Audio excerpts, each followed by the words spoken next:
The waitress stopped mid-step, her face tightening as she looked down at the table. The plate in front of the woman held half a grilled cheese sandwich. The other half had been pushed carefully onto a smaller plate already smeared with a child's fingerprints. "You can't do that here," the waitress said low but sharp. "Sharing plates isn't allowed." The restaurant went quiet in a way that felt deliberate, like a room holding its breath. Across the dining room, a man in a plain gray coat slowly lifted his head. The camera of this story would begin there. The woman at the table was Laura Bennett. She froze, one hand hovering protectively over the smaller plate. Her daughter Mia sat stiff-backed in the booth, legs dangling, eyes wide. Mia's fingers curled around the edge of the table as if she were bracing for something she had learned to expect far too young. "I'm sorry," Laura said. Her voice was calm, practiced. Too practiced. "She didn't touch your plateware. I brought my own napkin." "That's not the point," the waitress replied. She glanced toward the host stand, then back at Laura. "Management says 1 entree per person. If you can't afford another order, I'll need you to stop." The word afford hung in the air like a verdict. Laura felt the heat rush to her face, then drain just as fast. She nodded once slowly, the way people do when they know arguing will only make it worse. She slid the smaller plate back toward herself, pulling it just out of her daughter's reach. Mia looked up at her. "Mom, it's okay. I'm not that hungry." Laura smiled without showing her teeth. Her fingers trembled as she folded the napkin tighter around the sandwich, hiding the split. "Just eat," she whispered. "I'll get something later." The waitress hesitated, then turned away, heels clicking sharply against the tile. The room exhaled. Conversations resumed softer now. Forks scraped plates. Glasses clinked. The moment passed for everyone except the two people still sitting in that booth, and the man watching from the far side of the room. His name was Richard Coleman, though no one in that restaurant knew it. He sat straight-backed in the booth near the window, his posture rigid, not from age, but from habit. His coat was unremarkable. His watch was old. His hair was silver, cut short, combed neatly. He looked like a man who blended in by design. Beside him sat Noah, 8 years old, his sneakers swinging under the table, the tips brushing the vinyl seat. Noah had been talking non-stop since they walked in. About school, about the snow, about how Christmas lights looked like little stars that fell down and got stuck. Now he was silent. Noah leaned forward slightly, eyes fixed on the other table. He didn't understand the rule about plates. He didn't understand money, but he understood tone. He understood when adults used voices that made people smaller. "Dad," he said quietly. Richard didn't answer right away. His gaze hadn't left Laura's hands. He watched the way she broke the sandwich again, tearing it unevenly so Mia's piece looked bigger. He watched her take the smaller half without comment.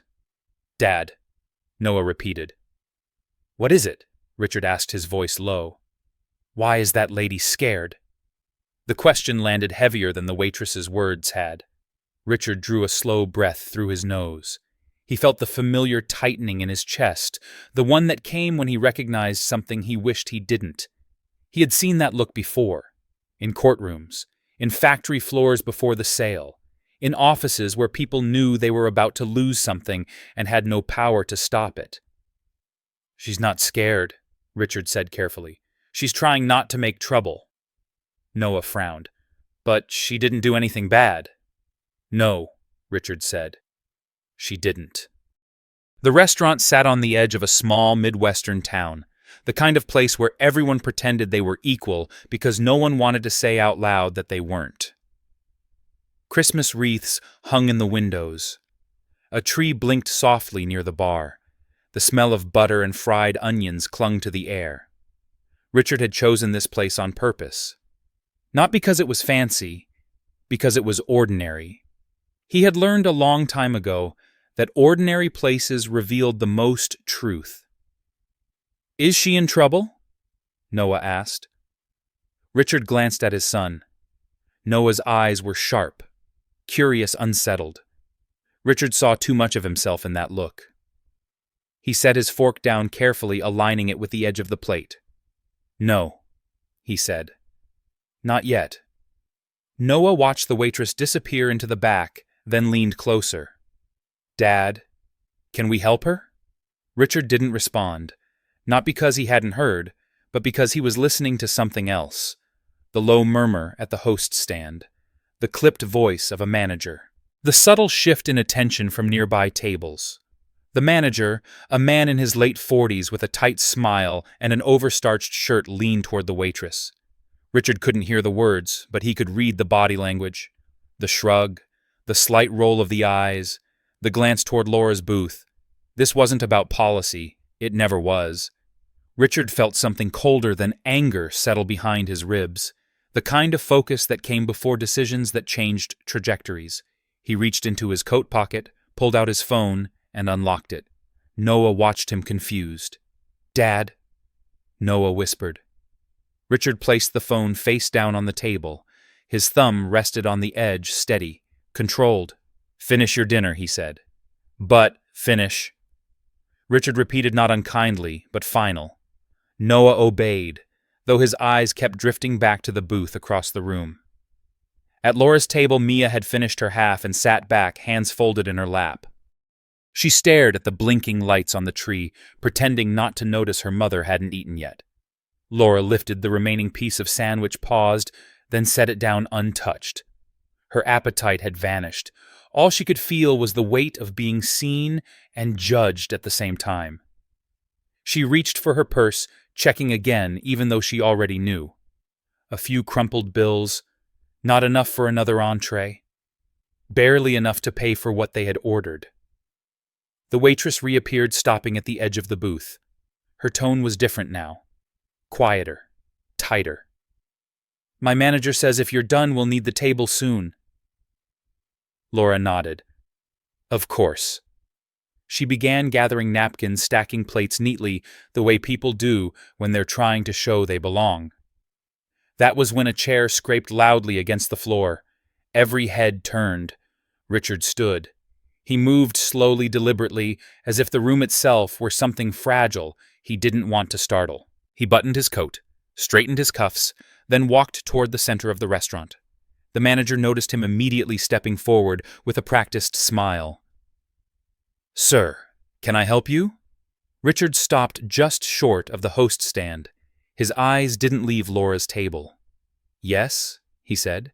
His voice wasn't raised. It didn't need to be. "You can." The room quieted again, but this time it wasn't polite. It was alert. Richard turned slightly, just enough for the manager to follow his gaze. "That table," he said. "I want to take care of their dinner." The manager blinked. "Sir, that's everything?" Richard continued. "Whatever they want. And whatever they didn't order because they were told not to." The waitress stiffened. The manager hesitated, glancing toward Laura, then back to Richard. "That's very generous."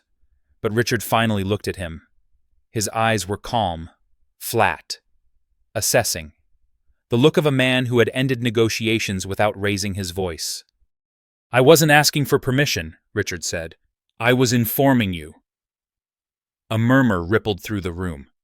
Noah slid off his seat and stood at the edge of the booth, heart pounding. He had never seen his father like this. Not angry, not loud, something sharper. Laura noticed the movement and looked up. Their eyes met. For a fraction of a second, Laura felt exposed. Then she saw something else there. Not pity, not charity, recognition. Richard gave her a small nod. Not a smile. A nod. Equal to equal. And somewhere deep inside the restaurant, beneath the Christmas lights and the forced politeness, something irreversible began to shift. The manager cleared his throat, the sound sharp in the sudden silence. "Sir," he said carefully, "we have policies." Richard didn't blink. He reached into his pocket, removed his phone, and placed it on the host stand with deliberate precision. The screen lit up as he unlocked it. Noah, watching from across the room, felt a strange tightening in his chest. His father never did things halfway. When he moved slowly like this, It meant something was about to break. "Policies are guidelines," Richard said. "This is a decision." The manager glanced at the phone, then at the hostess, then back at Richard. His smile faltered. "If you'd like to cover the additional cost, we can." "Certainly. I'm not covering additional cost," Richard interrupted. "I'm correcting a mistake." The word mistake landed hard. Laura sat frozen, hands folded tightly in her lap. She had learned to stay invisible when tension rose. Stay quiet. Stay agreeable. But every instinct in her body was screaming that this was dangerous. Not violent, not loud, but exposed. She looked at Mia, who was watching the man by the host stand with wide eyes, sensing the shift in gravity. "It's okay," Laura whispered, though she wasn't sure it was true. The waitress took a step back, her jaw tight. "Sir, we don't mean any offense. It's just how we operate." Richard turned to her, his voice softened but only slightly. "I know exactly how you operate. I've spent my life watching it." The manager straightened. "I'm going to have to ask you to lower your voice." Richard smiled. It was not a friendly smile. It was the kind that came before consequences. "This is my normal speaking voice." A few customers were openly staring now. An older couple near the window exchanged glances. A man at the bar leaned forward, elbows on the counter. The Christmas music continued to play absurdly cheerful beneath the tension. Noah felt his heart racing. He wanted to run to his father, but something told him to stay where he was. He clutched the edge of the booth, eyes flicking between Richard and the woman with the little girl. Richard turned slightly, addressing the room without raising his volume. "I watched an employee tell a mother she couldn't share food with her child. I watched everyone look away. That includes you." The manager's face flushed. "Sir, you're making a scene?" "No," Richard said. "I'm stopping one." He tapped the phone once. "This restaurant sits on leased property. The lease is held by a real estate group called Northfield Holdings. They also own the strip mall across the street, the grocery store, and the pharmacy. They are very concerned about public perception." The manager frowned. "I don't see how that's relevant." Richard finally looked directly at him, his gaze steady and unyielding. "Northfield Holdings is a subsidiary of Coleman Group." The room shifted. The name didn't mean much to Laura. It meant everything to the manager. His mouth opened, then closed. He looked at the phone again, really looked this time. The screen displayed an email thread, the header visible even from a distance. "Coleman Group Executive Office." "You're the manager," began. "I'm Richard Coleman," Richard said. He didn't raise his voice. He didn't need to. "And I don't like how my properties treat people." A low murmur spread through the dining room, no longer subtle. The waitress went pale. The hostess stiffened. Noah felt his breath catch. He had known his father was important. He had not known this. Laura's pulse hammered in her ears. She felt the familiar panic rise, the instinct to shrink away before power. She had seen men like this before. Men who could end lives with a sentence. She reached for Mia's hand, grounding herself. Richard turned away from the manager and walked toward Laura's booth. Every step felt measured, intentional. When he stopped beside the table, he crouched slightly, lowering himself to eye level with Mia. "What's your name?" he asked. Mia hesitated, then answered softly. "Mia."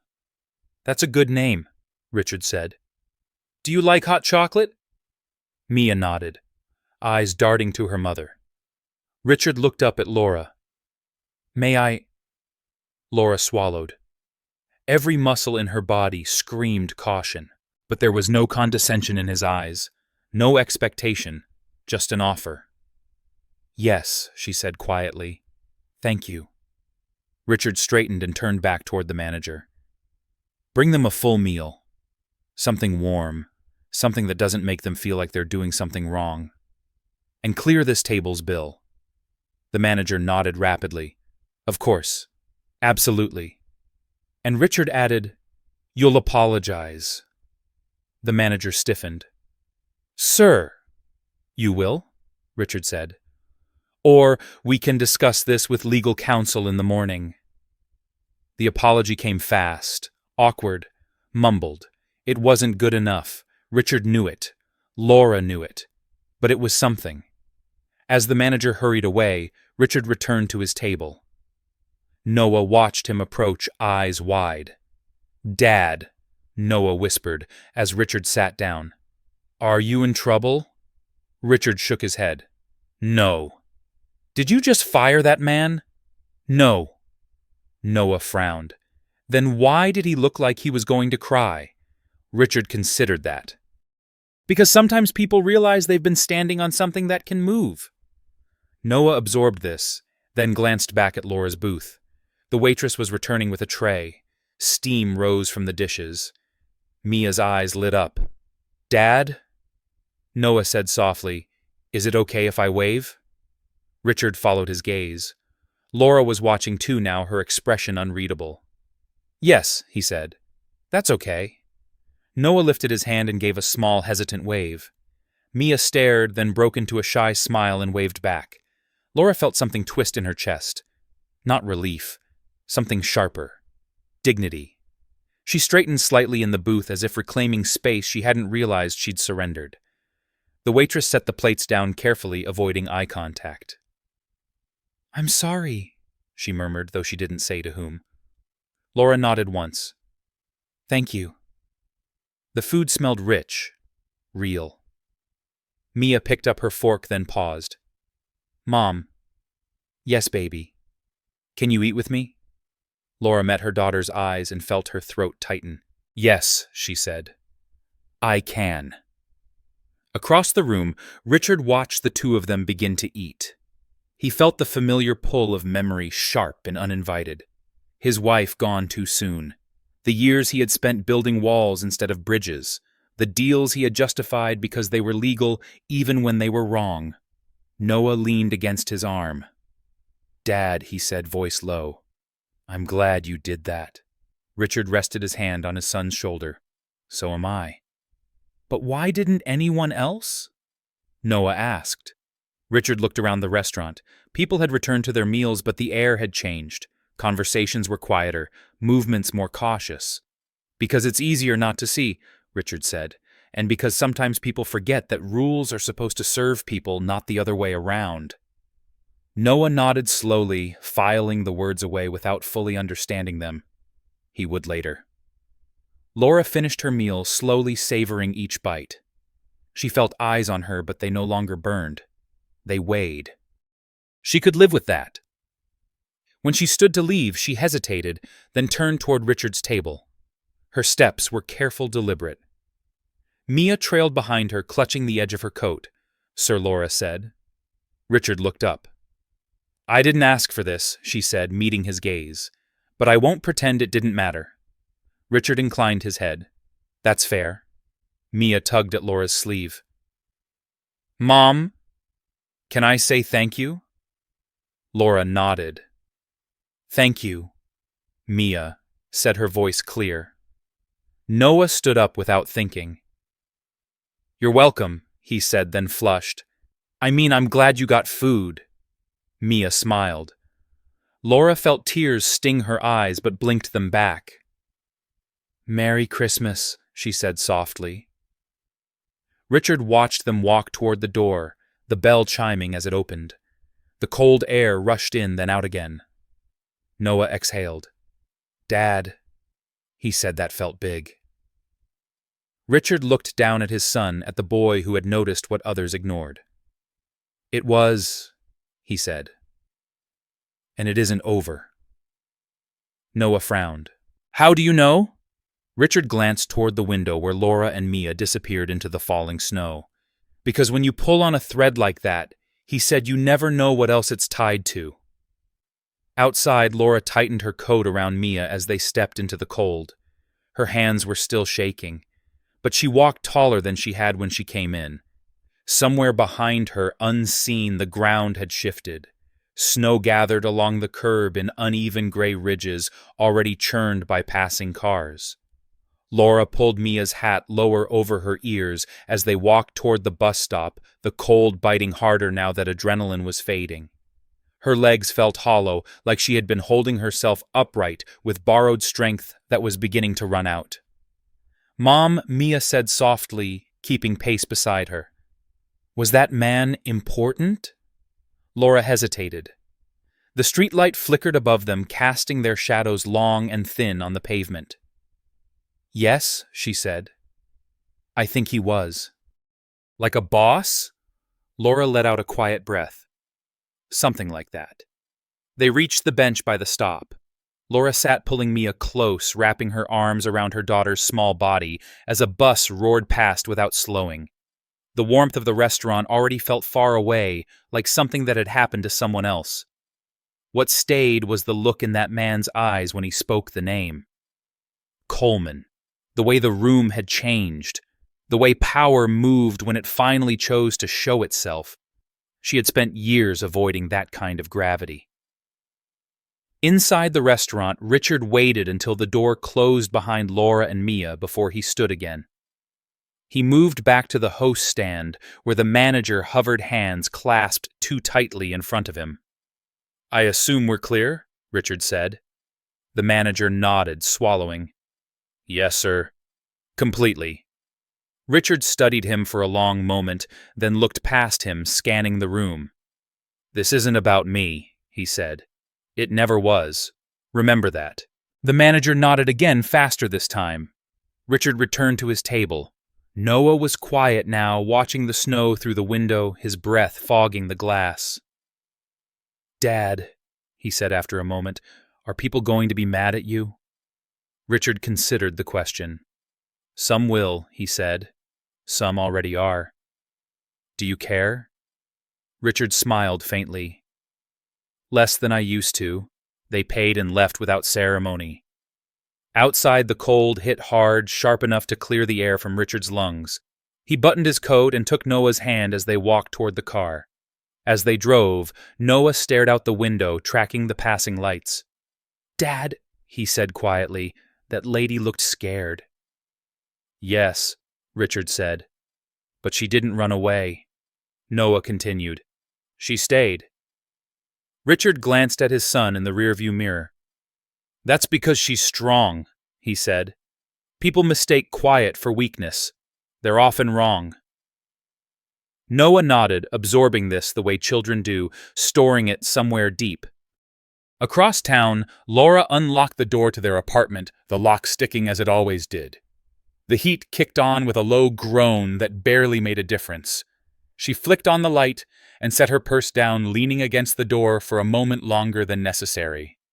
"You okay, Mom?" Mia asked. Laura straightened. "Yeah," she said. "I'm okay."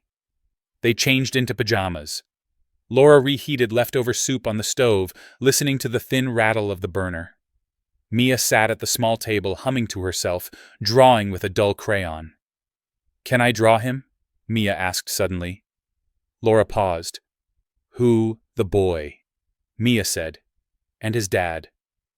Laura watched her daughter's head bent in concentration, the soft fall of hair over her forehead.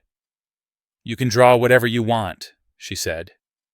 Later, after Mia fell asleep, Laura sat alone at the table, the soup untouched. Her phone lay beside her, dark and silent. She thought of the way the manager's face had changed, of the waitress's apology, of the apology that had come only after fear entered the room. She had learned long ago that help often came with strings. Tonight had been different. That made it dangerous in a new way. Across town, Richard sat at his desk, the glow of his laptop illuminating the lines in his face. The email notifications had already begun. Subject lines stacked one after another. Restaurant incident, public conduct, lease concerns. He read them without expression. His phone rang. He answered without looking at the screen. "Yes." Richard came the voice on the other end. Calm. Measured. "I hear you made an appearance tonight." "I had dinner," Richard said. A pause. You embarrassed a property manager. Richard leaned back in his chair. He embarrassed himself. Another pause longer this time. You're not on the board anymore, the voice said. I'm still the majority stakeholder, Richard replied. And this isn't a negotiation. Silence. Then a sigh. You always did have a way of making things difficult. Richard smiled thinly. That's what they used to call it when I refused to look away. He ended the call and closed the laptop. The next morning, Laura woke before dawn, her chest tight with the familiar weight of unfinished problems. She made coffee that tasted like water and toast that barely browned. She checked the mail on her way out the door, her heart sinking as she pulled a folded envelope free. Final notice. She didn't open it. She didn't need to. At the bus stop, she tucked the envelope into her coat pocket and stared down the street, willing the bus to appear. Mia swung her backpack against her legs, oblivious. Mom, she said. Is it almost Christmas again? Laura smiled faintly. Not yet, baby. At school? Drop off? Laura lingered longer than usual, watching Mia run toward her classroom. She turned to leave and nearly collided with a woman stepping back.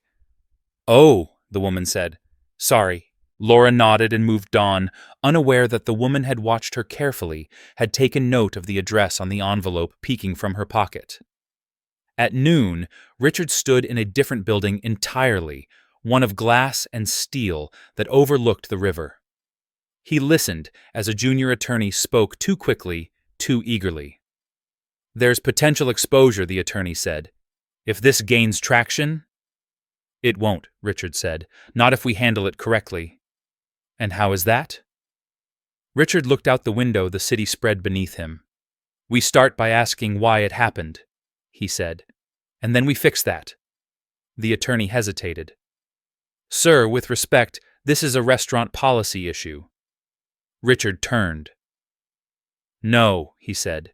It's a power issue, and those are always personal. Back at the apartment, Laura returned from her shift with aching feet and a pounding headache. She unlocked the door and froze. The heat was off. She checked the thermostat. Nothing. She moved to the kitchen, then the bathroom. Cold everywhere. Mia appeared behind her, eyes wide. Mom. Laura swallowed. She reached into her pocket and pulled out the envelope. Her fingers shook as she opened it. Service termination. She sank onto the chair, the room spinning slightly. The timing was too perfect, too cruel. Her phone buzzed on the table. Unknown number. She stared at it, heart racing. Help never arrived without warning. She let it ring once more, then answered. Hello, Ms. Bennett, a calm male voice said. This is Daniel Price calling on behalf of Coleman Group. We need to speak with you. Laura's breath caught. The room seemed to tilt. I don't know what you want, she said, her voice tight. But if this is about last night, it's about today, the voice interrupted gently. And I think you'll want to hear what we have to say. Across town, Richard stood by the window of his office, phone in hand, watching clouds gather low over the city. He felt the familiar pull again, the sense of threads tightening, crossing paths. He had not planned this. But then the most important things never were. Laura stared at the phone long after the call ended, the silence in the apartment louder than any argument. The heater clicked uselessly, then gave up. Cold crept in from the windows, thin and relentless. She wrapped her arms around herself and forced her breathing to slow. Panic had never paid a bill. Panic had never kept Mia safe. Mom, Mia's voice came from the doorway, small and uncertain. Why is it so cold? Laura stood, smoothing her face into something steady. The heater's acting up, she said. We'll put on sweaters. She layered clothes on Mia, then on herself, the ritual grounding her. When Mia settled at the table with homework, Laura dialed the number back. It rang once. Ms. Bennett, Daniel Price answered his voice, calm, professional. Thank you for calling back. I don't have money. Laura said the words blunt. If this is about heat, I'm already behind. I'm not asking for favors. There was a pause, measured. I'm not here to collect anything, Daniel said. I'm here because your service termination should not have happened. Laura closed her eyes. It did. It did, Daniel agreed. And it shouldn't have. Why? The question escaped before she could stop it, because the notice was issued automatically after a complaint was filed, he said. The complaint was flagged incorrectly. We're reversing it. Her pulse thudded. What complaint? Another pause. A tenant reported unsafe conditions, he said. That triggers an inspection. Someone pushed it further than protocol allows. Laura's fingers tightened around the phone. Who? I can't discuss names, Daniel said. But I can say this, your heat will be restored within the hour. I'm dispatching a technician now. Suspicion flared hot and immediate. And what do you want in return? Nothing, Daniel said. This call is informational. She laughed a short, bitter sound. People don't call me to give information. I understand, he said. That's why I'm calling myself. When she hung up, Laura stood very still. The apartment felt like a test. Mia looked up from her paper. Is it fixed? Soon, Laura said. Go finish. The knock came 40 minutes later. A man in a heavy jacket tool bag slung over his shoulder stamped snow from his boots. He worked quickly, efficient, apologetic. Warm air breathed back into the room. Sorry about the trouble, he said, packing up. You're good now. After he left, Laura sank into the chair. Warmth returned to her fingers. Fear lingered. Across town, Richard sat in a conference room that smelled faintly of coffee and old paper. Daniel stood near the window, tablet in hand. She's wary, Daniel said. As expected. She should be, Richard replied. Did anyone contact her before you? No, Daniel said. The termination was triggered after a call from the restaurant manager. Richard's jaw tightened. I didn't authorize that. I know, Daniel said. He thought he was being proactive. Proactive is when you solve problems, Richard said. This was retaliation. Daniel nodded. We corrected it. Good, Richard said. Now make sure it doesn't happen again, to her or anyone else. Daniel hesitated. The manager has filed an internal complaint. Claims intimidation. Richard almost smiled. Of course he did. What would you like us to do? Document everything Richard said, and prepare a statement, not for release, for leverage. Daniel glanced at him. You're expecting escalation. I'm counting on it, Richard said. That evening, Laura stood in line at the grocery store, the warmth from the repaired heater still unfamiliar in her bones. She felt eyes on her, and turned to find Mrs. Keene from the third floor, watching with open curiosity. I heard you had trouble with the heat, Mrs. Keene said, voice too loud. Laura nodded. It's fixed. That's good, Mrs. Keene said. You know how these landlords are. I do, Laura said. Mrs. Keene leaned closer. Funny thing, though, I've been here 10 years. Never seen them move that fast. Laura met her gaze. Funny. The cashier rang up her items, the beeps sharp and regular. Laura paid and left the air outside biting. She felt the thread again tugging. At home, she checked her phone. A voicemail from an unknown number. She deleted it without listening. She made dinner. She helped with homework. She tucked Mia into bed. Later alone, she listened to the voicemail from the trash. Ms. Bennett, a man said, breathless. This is Tom Harris from the Tribune. I'd like to ask you a few questions about last night. Her stomach dropped. She deleted it again, harder this time. The next morning, a camera truck idled across the street. Laura pulled the curtain back a fraction, heart hammering. The logo on the side was Small Local. She stepped away from the window and sat at the table, hands flat, grounding herself. Her phone rang. This is Laura, she said. Ms. Bennett, Daniel said, calm as ever. I wanted to give you a heads up. There may be media inquiries today. I don't want to talk, Laura said. I didn't ask for any of this. I know Daniel said. You don't have to. If anyone approaches you, direct them to our office, Laura repeated. You keep saying that. Yes, Daniel said. Coleman Group represents the property. And you represent me, she asked. No, Daniel said carefully. I represent facts. She almost laughed again. Then tell your facts to leave me alone. There was a beat. I can't promise that, he said. But I can promise this won't cost you. After the call, Laura bundled Mia and walked her to school by a different route. The camera truck followed, then turned away. A man with a notepad tried to speak to her. She shook her head and kept walking. At school drop-off, the principal approached, concern etched into her face. Laura, are you okay? I am, Laura said. I will be. The principal nodded.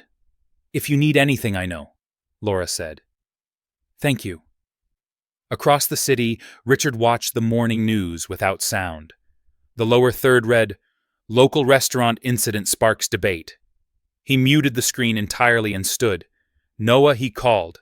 Noah appeared, backpack slung on one shoulder. Yeah, you're walking today, Richard said. With me. They stepped into the cold together. Noah glanced up. Am I in trouble? No, Richard said. You're learning. They walked past the restaurant. It was closed, lights off. A printed sign hung on the door, vague and apologetic. Noah read it silently. Dad, he said, is that because of us? Richard stopped. He crouched, meeting Noah's eyes. It's because people forget they're being watched, he said. And then they remember. Is that bad? Not always, Richard said. It depends what they do with it. At the office, Daniel briefed the team. Calls stacked. Emails multiplied. A council member requested a meeting. The restaurant owner issued a statement blaming miscommunication. Richard listened, then raised a hand. Schedule a community forum, he said. Daniel blinked. Sir Open, Richard said. Public. Let people talk. That invites criticism. Yes, Richard said. And sunlight. That afternoon, Laura found a note taped to her door. Not official, handwritten. You don't deserve this. Call me if you need help. Apartment 4. C. Laura stared at it, then folded it carefully and slid it into her pocket. She sat on the couch, listening to the heater hum, feeling the warmth spread. Her phone buzzed again. A text this time. From Daniel. There will be a public meeting tomorrow evening at the community center. You are not required to attend. If you do, you will not be alone. She set the phone down and looked at Mia coloring at the table tongue between her teeth in concentration. Laura felt the old fear, the instinct to disappear. She also felt something new, stubborn and unfamiliar. Outside, the sky darkened. The thread pulled tighter. The community center smelled like old carpet and burnt coffee, the kind of place where arguments lingered long after the chairs were folded. Laura stood just inside the entrance coat, still on, fingers numb, despite the heat blasting from overhead vents. Voices carried from the main room, layered and restless, like waves colliding. She hadn't planned to come. She told herself that 3 times while tying Mia's shoes, twice on the bus ride, once more, standing outside with her hand on the door.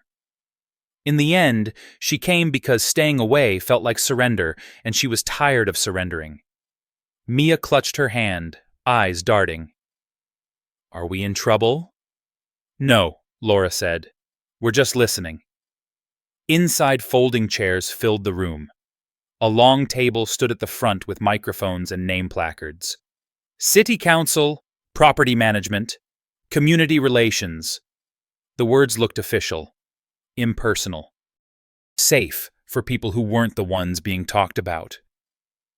A low murmur rippled as Laura and Mia moved toward the back, heads turned, some curious, some sympathetic, some sharp. Mrs. Keene sat near the aisle and gave a small nod, not unkind. Laura nodded back and kept moving. On the far side, Richard stood near the wall, hands folded loosely in front of him. He didn't approach. He didn't wave. He simply shifted his stance so that when Laura glanced up, she saw him. Not looming, not hiding. Present. That mattered more than she wanted to admit. The meeting began with a gavel tap that did nothing to quiet the room. A council member spoke about concerns and process. A representative from the restaurant offered an apology heavy with qualifiers. The property manager's lawyer used words like isolated and miscommunication. Laura listened, jaw tight. Mia leaned against her leg, bored and tired. When the floor opened for comments, hands shot up. A man complained about cancel culture. A woman talked about her sister being treated unfairly by a landlord. Another man said people were too sensitive. Laura felt the familiar urge to shrink, to let the noise pass over her. She stared at the exit sign and counted her breaths. Then a voice behind her said, "She's here." The room turned. Laura felt it like a physical force, the sudden focus. She froze for half a second, then straightened. Mia's hand tightened in hers. "Ms. Bennett," the council member said, uncertain. "Would you like to speak?" Every instinct screamed no. Her heart pounded. She felt Richard's presence without looking. She thought of the heater clicking back on, of the envelope, of Mia saying she wasn't hungry. "Yes," Laura said. She walked forward slowly, each step deliberate. The microphone smelled faintly of metal and disinfectant. She adjusted it once, then left it alone. "I didn't plan to be here," Laura began. Her voice sounded steadier than she felt. "I didn't ask for help. I didn't ask for attention. I came to eat dinner with my daughter." A murmur spread. "I was told I couldn't share food with my child," she continued. "Not because it was unsafe, not because it was against the law, but because it made someone uncomfortable." The restaurant representative shifted. "I didn't argue," Laura said. "I didn't raise my voice. I did what people like me learned to do. I made myself smaller." She paused, breathing through the heat in her chest. What happened after wasn't kindness. It was accountability, and it shouldn't require fear to make people act right. Silence settled heavier now. Mia looked up at her eyes shining. "I work," Laura said. "I pay what I can when I can. I follow the rules." And still my heat was shut off without warning. Not because of safety, because someone wanted leverage.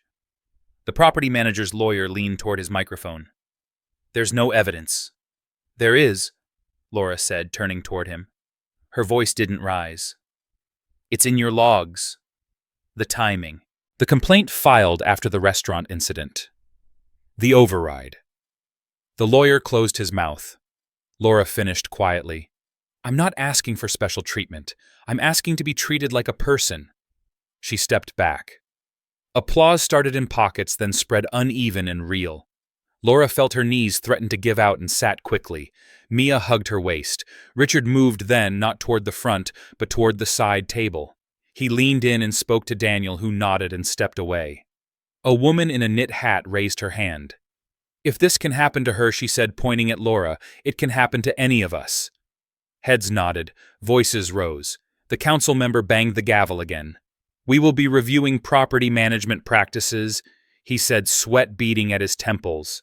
"A temporary moratorium." The meeting dragged on, but the shape of it had changed. Laura felt it. So did Richard. The thread was pulling others now. When it finally ended, people crowded around Laura. Some thanked her. Some asked questions. A reporter hovered at the edge and was gently redirected by Daniel. Richard approached only when the crowd thinned. He stopped a respectful distance away. "You were brave," he said. Laura let out a breath that felt like it came from her bones. "I was terrified. That's usually how bravery feels," Richard said. Mia looked up at him. "You were there." "Yes," Richard said. I said I would be. Outside, night had settled in crisp and clear. Snow glittered under the streetlights. Laura zipped Mia's coat and turned to Richard. I don't want this to become something else, she said. I don't want to be a symbol. I won't let you be, Richard said. But I won't make it disappear either. She studied his face. Why Richard considered the question? Because if it disappears, nothing changes. They walked together toward the bus stop. People recognized Richard now whispered his name. He ignored it. At the stop, they paused. I don't know what comes next, Laura said. Neither do I, Richard said. But you won't have to face it alone. She nodded, then hesitated. That scares me. It should, he said gently. It scares me too. The bus arrived with a hiss of air. Laura and Mia climbed aboard. Laura turned back once. Richard stood where she left him, hands in his pockets, watching until the doors closed. On the ride home, Mia leaned against Laura's shoulder. Mom, she murmured, sleepy. You were loud. Laura smiled into her hair. Just loud enough. Across town, Richard stood in his study jacket draped over a chair. The phone rang. He let it ring twice before answering. They're calling for your resignation, the voice said. Richard smiled faintly. From what? From influence, the voice said. Richard looked out the window at the city lights scattered like constellations. I never applied for permission, he said. And I'm not done. He ended the call and reached for a file on his desk. Inside were documents he had hoped never to use. Names, patterns, quiet deals. The thread tightened again. In her apartment, Laura tucked Mia into bed and sat at the table, exhaustion settling deep. Her phone buzzed with a text from an unknown number. Thank you for speaking. You gave us courage. She set the phone down and closed her eyes, feeling the weight and the warmth of what she had done. Outside, the heater hummed steadily, defiant and alive. The first letter arrived at dawn, slid halfway under Laura's door like a warning. She noticed it only because the corner caught the light when she stepped into the hallway with a trash bag in hand. Official seal. Heavy paper. Her stomach tightened before she even picked it up. Notice of review. She read it twice, then a third time slower. Housing compliance. Utility audit. Tenant interview requested. It wasn't an eviction. It wasn't relief either. It was the system waking up. By noon, there were two more. One from the property management office, polite and brittle. Another from a legal aid clinic offering representation should the need arise. Laura stacked them neatly on the kitchen table and went to work. At the store, the hum of refrigerators felt louder than usual. She tied her apron and took her place at the register. The first customer avoided her eyes. The second whispered, I saw you on the news. The third said nothing and paid in exact change. Laura rang items through with steady hands, breath even refusing to speed up or slow down. She would not let the day decide who she was. During her break, she checked her phone. A missed call from Daniel. A text from Mrs. Keene asking if everything was all right. Another from an unknown number. You shouldn't have embarrassed them. Some people don't forget. She put the phone face down. Across town, Richard stood in a glass-walled conference room while men in tailored suits debated tone. One suggested de-escalation.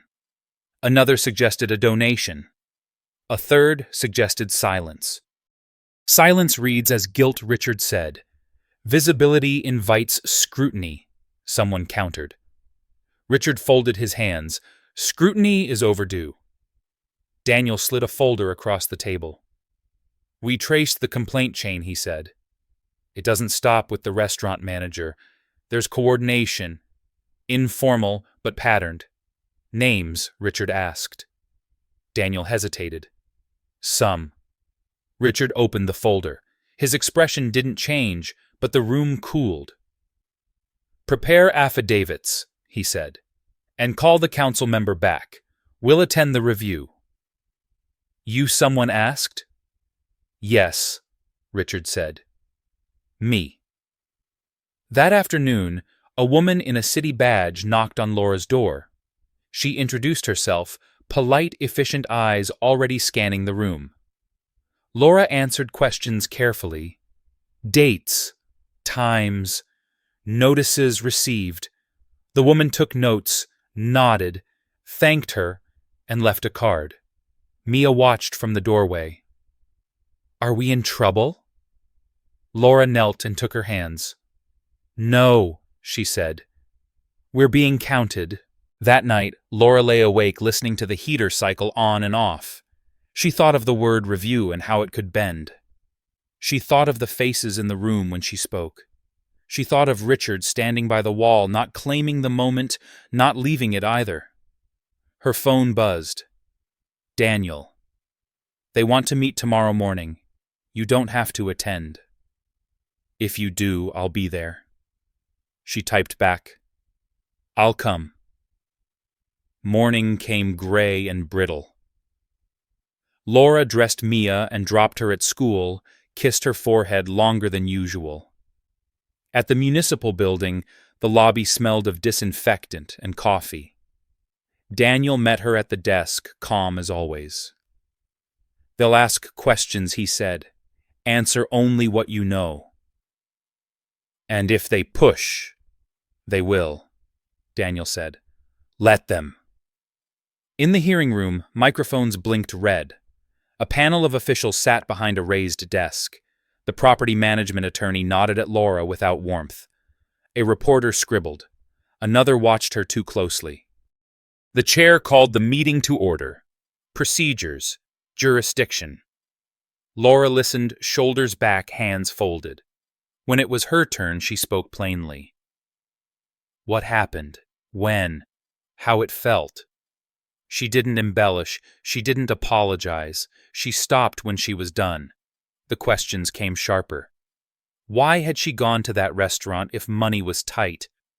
Why hadn't she complained earlier? Why now?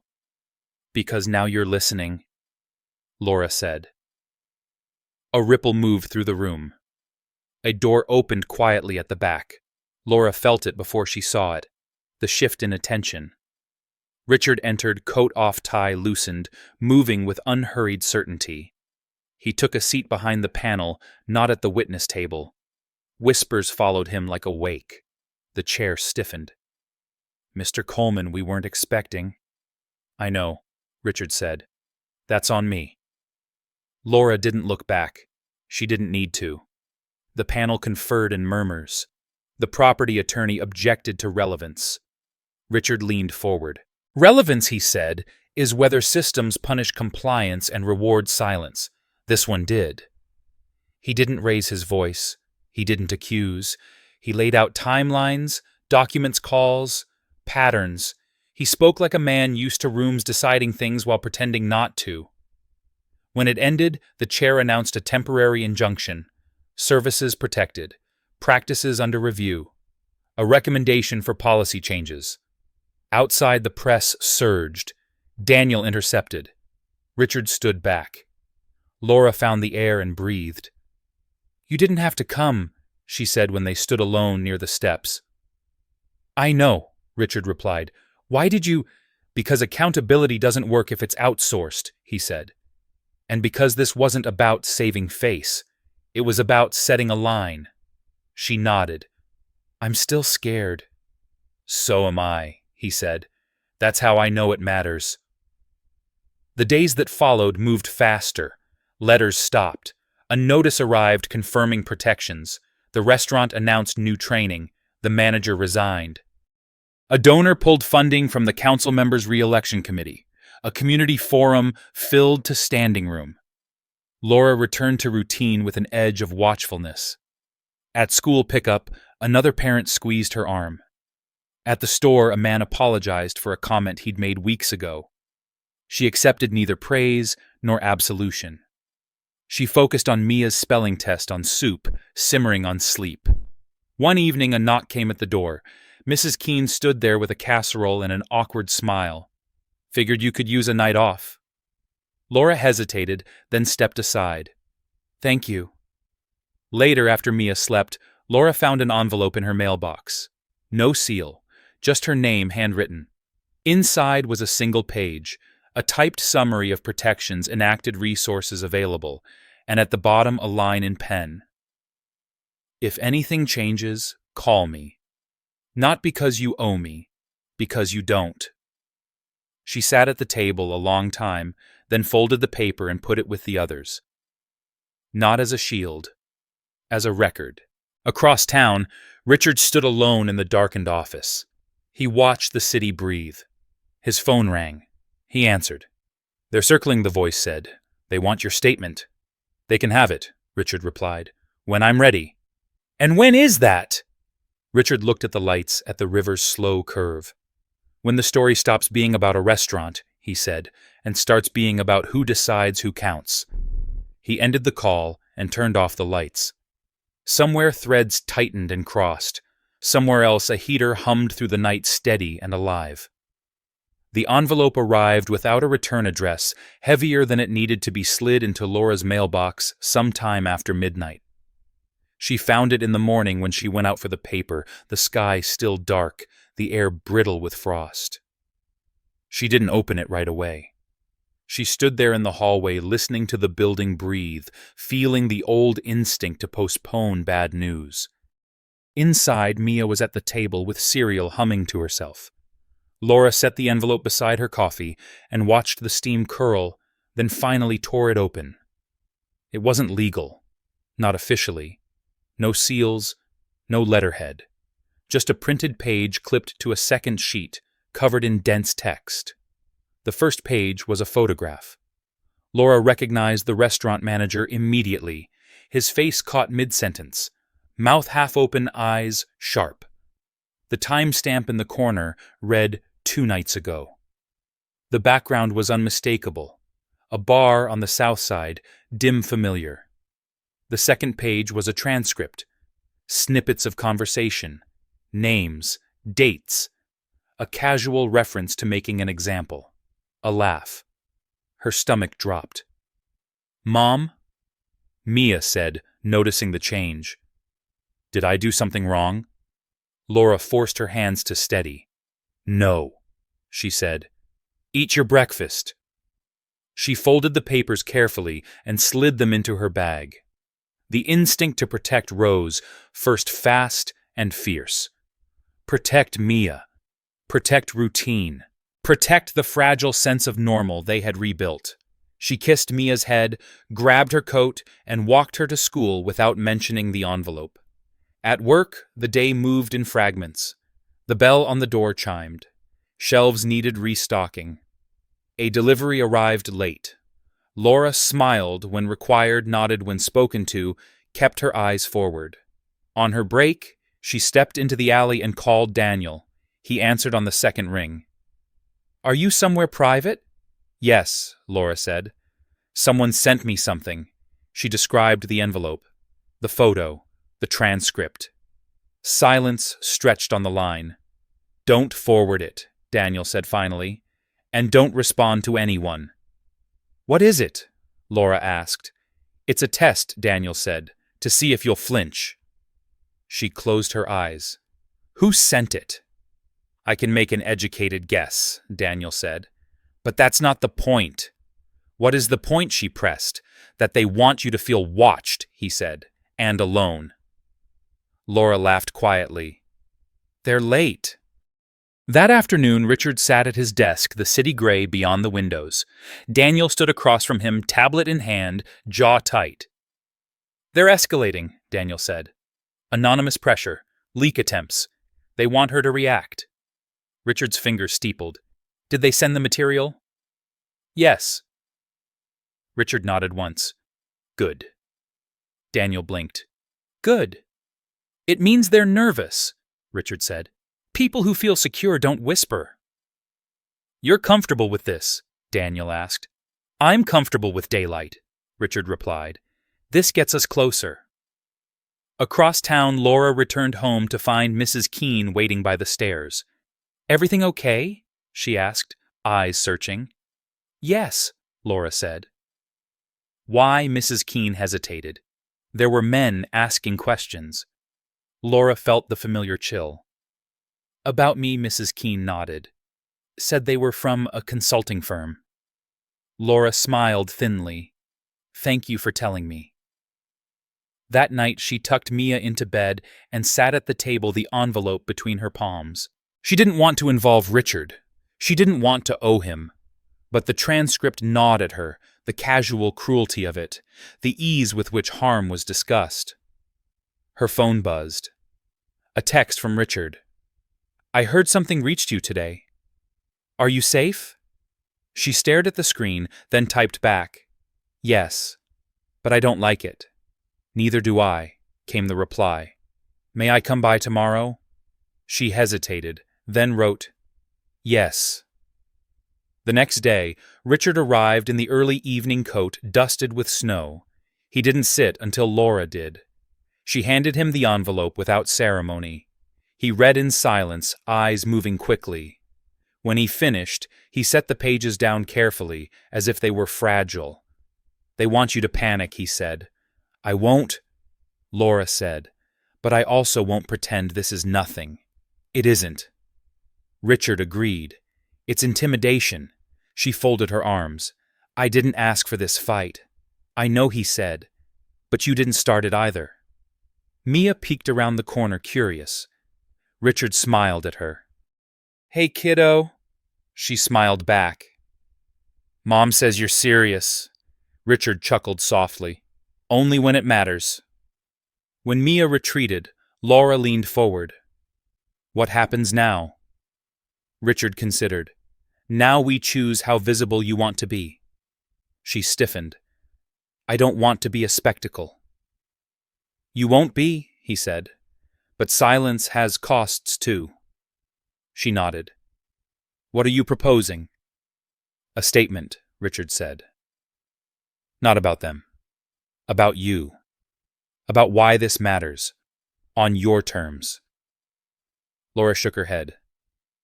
I don't do speeches. Then don't. Richard said. Do truth.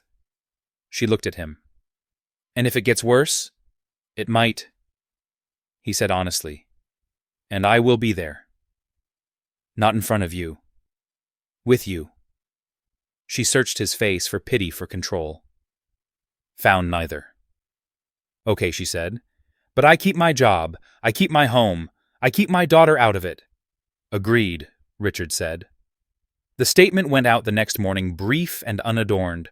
Laura's words edited only for clarity. She spoke of rules and people of fear and dignity, of how quickly systems moved when power was embarrassed, and how slowly when the powerless asked quietly.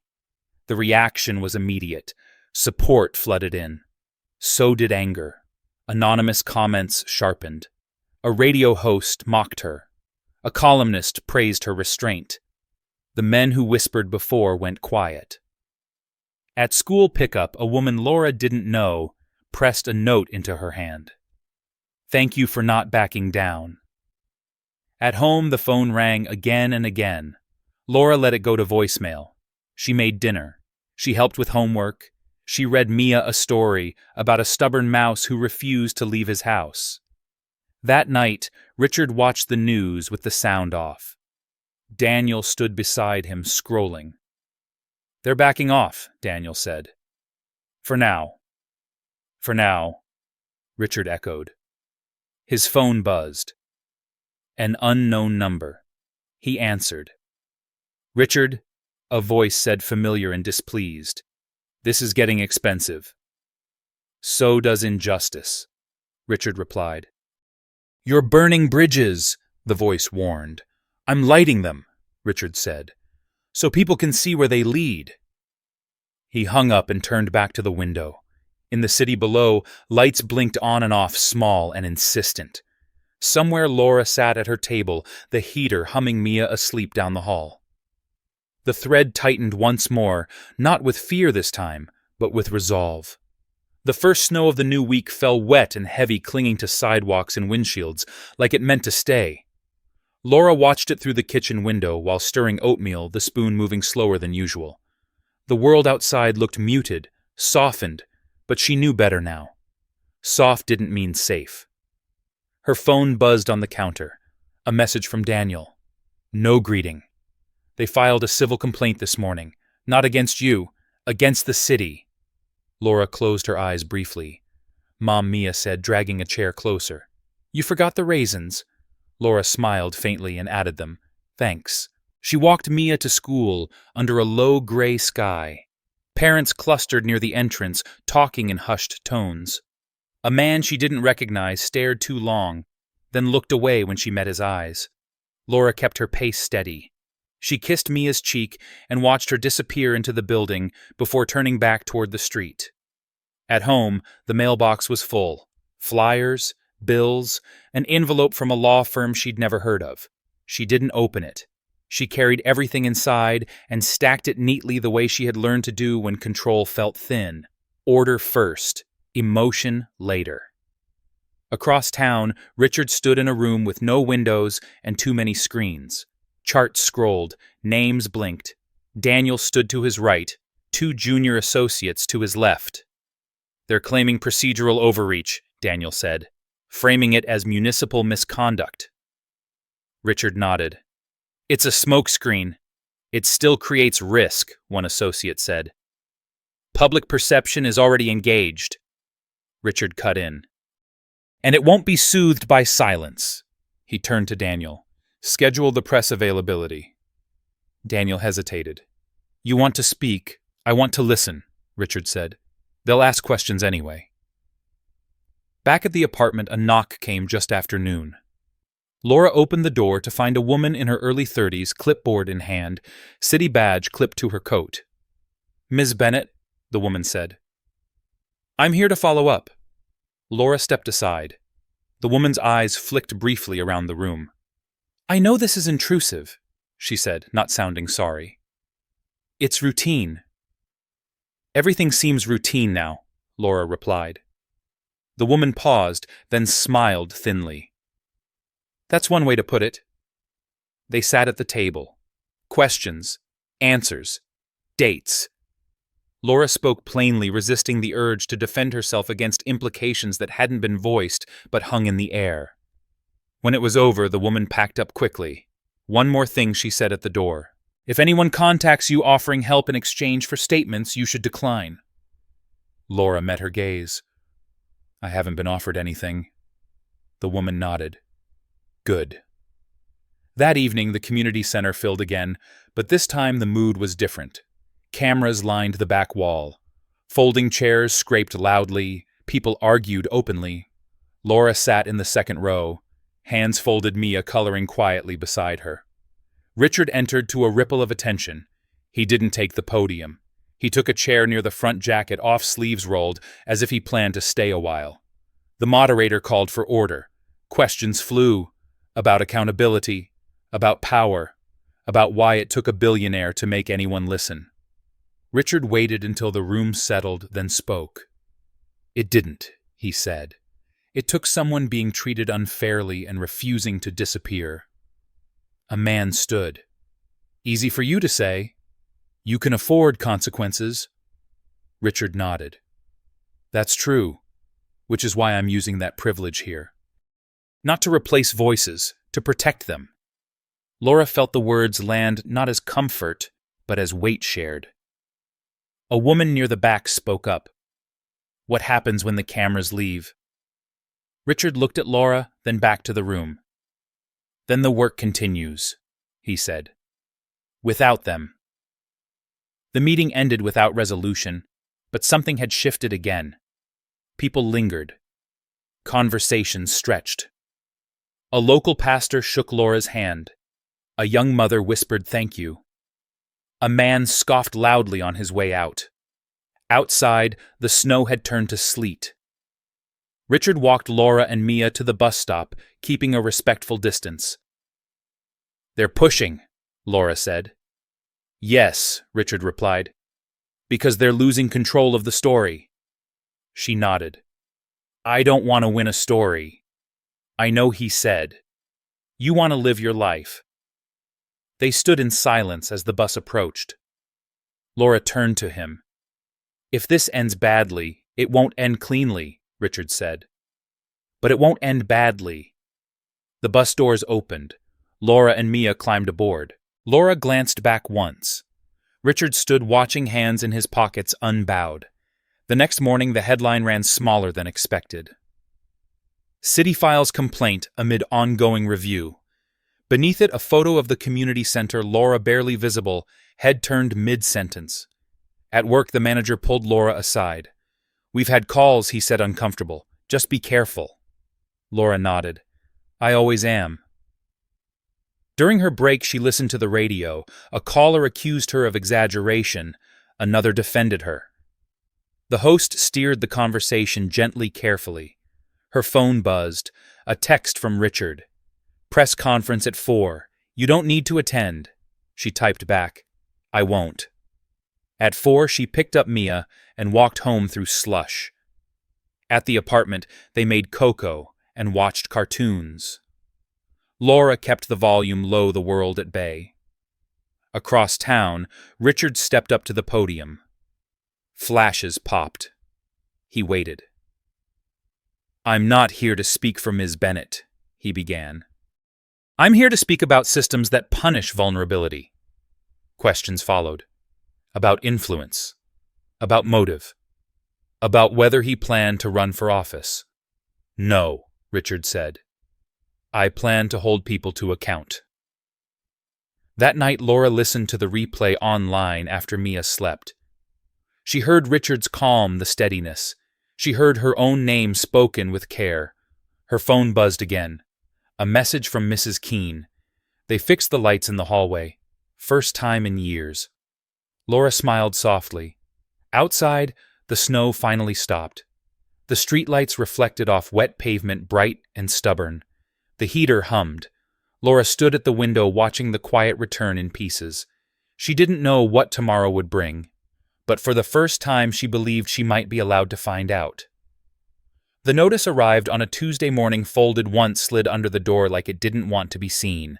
Laura found it when she came back from walking Mia to school, the paper thin and official, the seal pressed too hard. She didn't open it right away. She stood there, coat still on, keys in her hand, listening to the radiator click and sigh, as if the apartment itself was nervous. She made coffee first. Weak. Too hot. She took a sip anyway, then finally opened the envelope. Temporary suspension of housing subsidy pending review. Her breath left her in a single sharp exhale. Pending review. 2 words that meant everything and nothing. She sat at the table, read it again, slower, looking for a mistake that wasn't there. The date was yesterday. The reason vague. Administrative reassessment due to ongoing inquiry. So this was the pressure point. She folded the letter carefully and placed it back on the table, aligning it with the others she had learned not to throw away. Her hands were steady. Her chest was not. Across the city, Richard was already on his second call of the morning. Not with lawyers. With a retired judge he trusted more than any active one. The man listened silent, then spoke. "They're trying to starve you out," the judge said. "Not legally. Practically."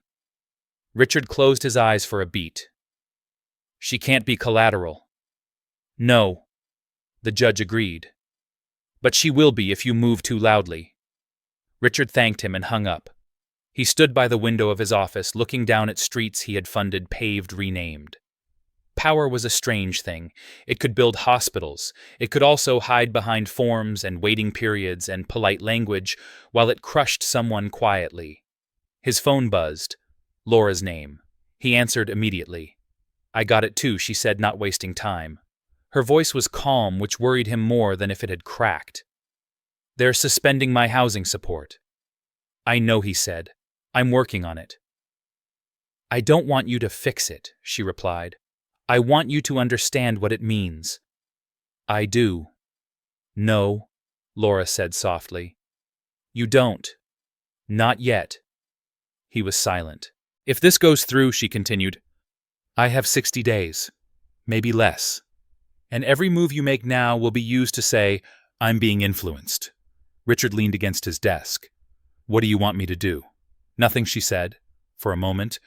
Let me handle the appeal. Let them see me do it alone. That's dangerous, he said. So is living like this, Laura replied. But it's my risk. They ended the call without resolution. Richard sat down slowly, the weight settling in his shoulders. He had faced markets collapsing, governments retaliating. None of it felt like this. This was smaller, sharper, more personal. That afternoon, Laura stood in a narrow office with peeling paint and a flag in the corner. The clerk barely looked up. Next, the woman said. Laura stepped forward, letter in hand. I'm filing an appeal. The clerk sighed, took the paper, stamped it hard. You'll be notified. When? The woman shrugged. When it's reviewed. Laura leaned in, her voice steady but low. I have a child. The clerk looked up, then really looked. Something flickered. Not sympathy. Recognition. So do I, she said quietly. Make sure you keep copies of everything. Laura nodded. I always do. Outside, the sky had turned the color of old steel. She walked home slower than usual, every step heavy.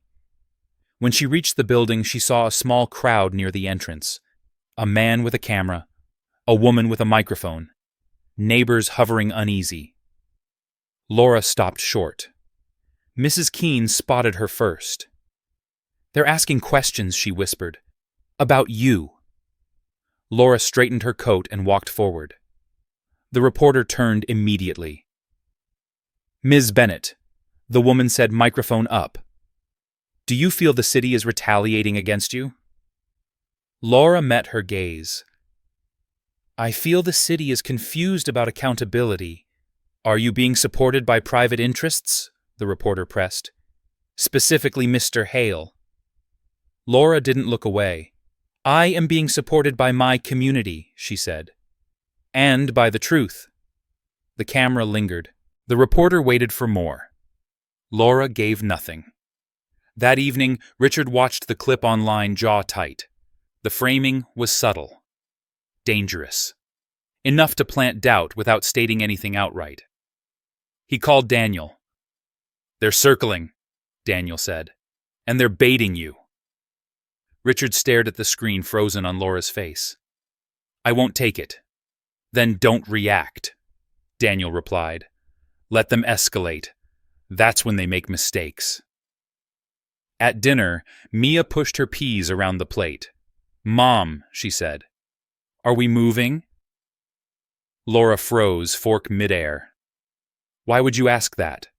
Mrs. Keene said the landlord was mad, Mia replied. And kids at school said cameras mean bad things. Laura set the fork down. She moved her chair closer. Listen to me, she said, taking Mia's hands. We are okay. We are still here. Grown-ups argue with paper and rules. It doesn't mean we disappear. Mia searched her face. Promise. Laura swallowed. I promise I will fight. That night, Laura sat on the edge of the bed, papers spread around her like a map of a maze. Appeals, deadlines, requirements written in language designed to exhaust.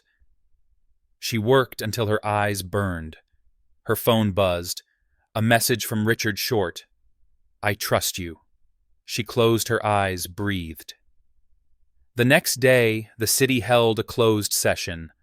No cameras, no public comment. Inside voices rose. She's becoming a symbol, one council member snapped. And symbols are dangerous. She's a woman with a kid, another replied. Not a movement, not yet, the first said. But Hale is making her one. At the end of the table, the chair cleared his throat. We suspend benefits, the press notices. We reinstate, we look weak. So what do we do? Someone asked. The chair leaned back. We call his bluff. That afternoon, Laura received another letter. This one hand delivered. Immediate inspection scheduled. Compliance review. Tomorrow morning. She stared at the paper, then laughed once, sharp and humorless. They weren't even pretending now. She called Richard. "They're coming tomorrow," she said. "I know," he replied. "I'll be there." "No," Laura said. "You won't." Silence. "This is the line," she continued. "If you cross it, everything they're saying becomes true." Richard closed his eyes. "Then what do I do?" "You watch," Laura said. "And when it's done, when they've shown who they are, then you speak." He nodded, though she couldn't see it. "I'll be ready." The inspection was quick and cold. 2 men. Clipboards. Shoes that tracked slush onto the rug. They opened cabinets. Measured windows. Noted a loose hinge Laura had reported months ago and never seen fixed. "Failure to maintain one of them," said writing. "That's your responsibility," Laura replied calmly. The man didn't look up. "It's noted." When they left, the apartment felt smaller, as if it had shrunk around her. That night, Laura sat by the window again, the city glowing indifferent outside. She didn't cry. She didn't pace. She felt something else instead. A tightening. A resolve. Across town, Richard stood in a darkened office, lights of the city reflected in the glass. His phone rang. "Daniel." "They crossed it," Daniel said. "We have documentation." Richard straightened. "Good." Tomorrow morning, Daniel added, "We go public." Richard looked out over everything he had built, everything he had lost. "No," he said. "Tomorrow we go honest." He ended the call and picked up his coat. The night was cold, clear. The kind of cold that sharpened edges instead of dulling them. Somewhere in the city, a single mother sat at a table full of papers, refusing to disappear. And for the first time since this began, Richard felt something align. Not power. Purpose. The morning broke clean and unforgiving, the kind of clarity that left nowhere to hide. Laura stood at the window with a mug of coffee she had forgotten to drink, watching the city wake up as if nothing had happened, as if papers slid under doors, and inspections and quiet threats were just background noise. Mia was still asleep, one arm flung across her pillow, breathing slow and even. Laura memorized the sound the way she always did when the world felt unstable. Across town, Richard walked into the lobby without an entourage coat, unbuttoned, shoulders set. The security desk froze when they recognized him. He nodded once, kept moving. The building smelled of cleaner and old ambition. Elevators hummed. He rode alone, eyes fixed on the reflection that stared back at him, older than he felt, sharper than he wanted to be. By 9 in the morning, the room was full. Council members took their seats. Staffers whispered. A few reporters were allowed in pens, ready faces, eager for the smallest crack. Laura sat in the back row posture, straight hands folded in her lap, jaw calm. She had chosen a simple blouse, dark slacks, nothing that invited commentary. She felt the weight of eyes and did not flinch.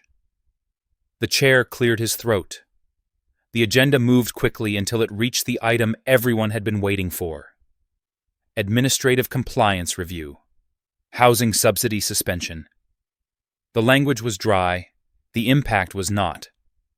Richard stood when his name was called. The murmur rippled. He did not smile. He did not rush.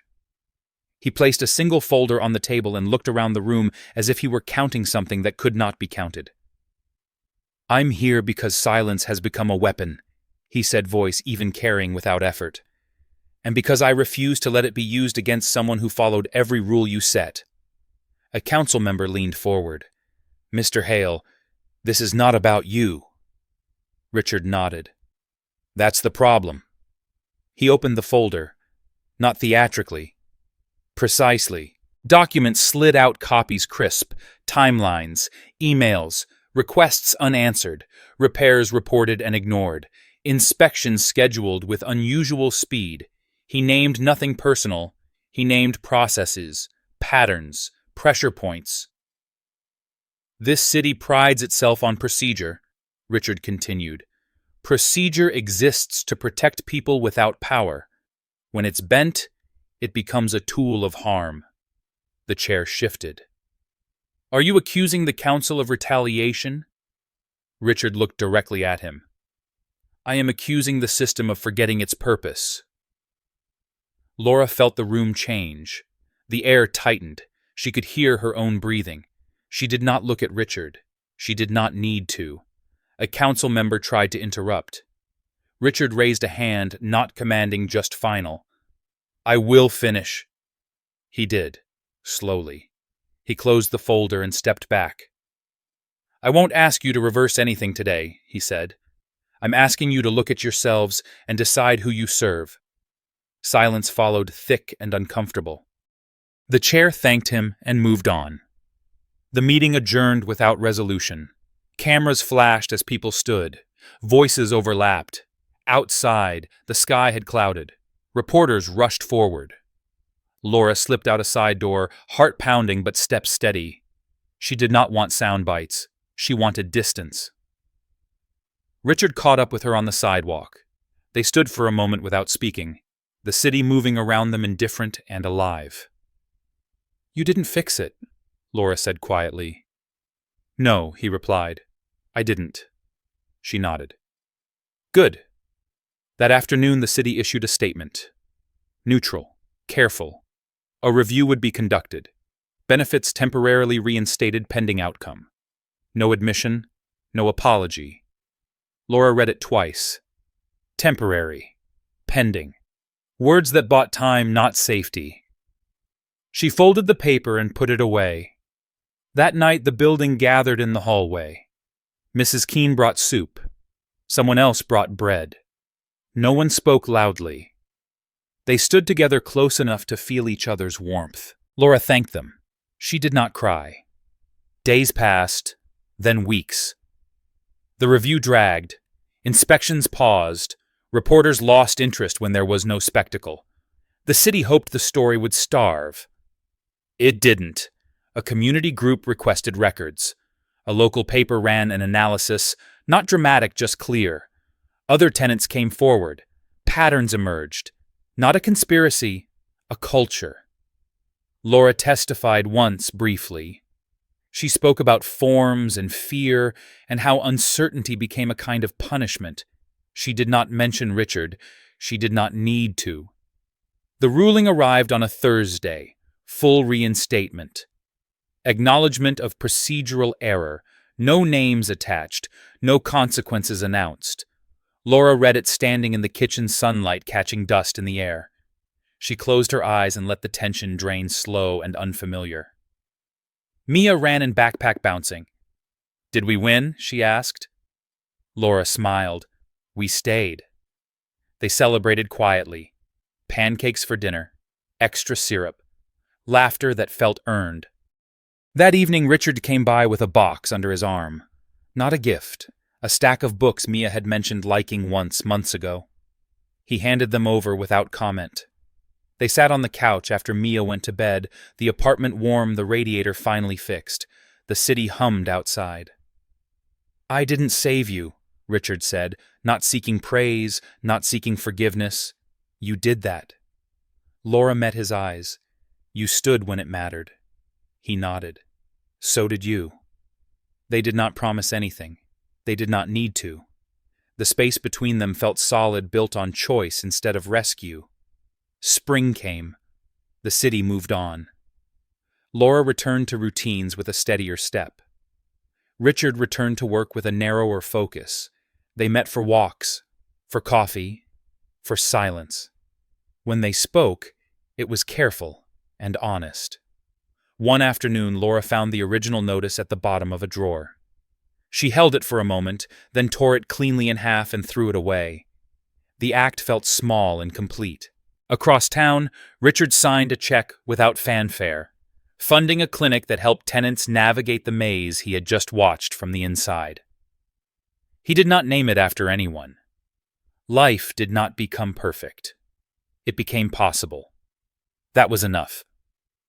If this story moved you, take a moment to like the video, subscribe to the channel, and comment these 3 words below: kindness changes lives.